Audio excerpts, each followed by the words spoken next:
आज मैं आपको एक ऐसे महान व्यक्तित्व की कहानी सुनाने जा रहा हूं जिन्होंने अपना पूरा जीवन सत्य और मानवता की सेवा में समर्पित कर दिया। ये कहानी है सद्गुरु रामपाल जी महाराज की, जो कलयुग के इस अंधकार में एक दीपक बनकर आए। हरियाणा की धरती पर जन्मे सद्गुरु रामपाल जी महाराज का जीवन बिल्कुल सामान्य था, लेकिन उनके मन में एक गहरी जिज्ञासा थी, सच्चे धर्म की, सच्ची भक्ति की। उन्होंने देखा कि समाज में कैसे पाखंड, अंधविश्वास और झूठे रीति रिवाज फैले हुए हैं। लोग दुखी हैं, परेशान हैं, लेकिन सच्चा रास्ता नहीं मिल रहा। तब उन्होंने एक अद्भुत काम किया।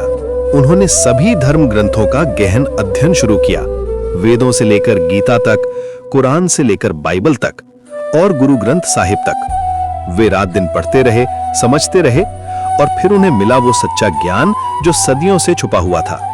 उनकी शिक्षा बिल्कुल स्पष्ट थी, परमात्मा एक है, मोक्ष संभव है और भक्ति शास्त्रों के अनुसार करनी चाहिए। लेकिन जब उन्होंने ये सच्चाई लोगों के सामने रखी तो विरोध शुरू हो गया, क्योंकि सच्चाई हमेशा झूठ को परेशान करती है।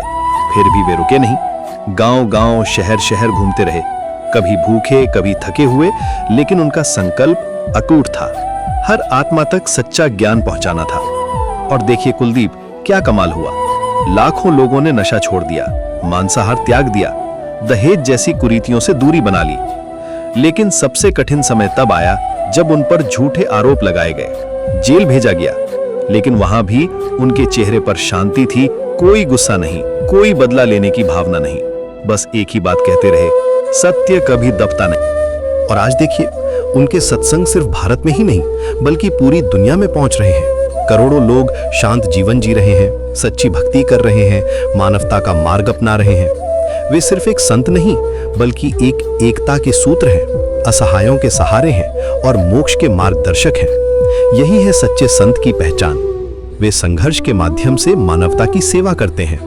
सद्गुरु रामपाल जी महाराज की ये कहानी हमें सिखाती है कि सत्य की शक्ति अजेय है और जो व्यक्ति सच्चाई के साथ खड़ा होता है वो कभी अकेला नहीं होता।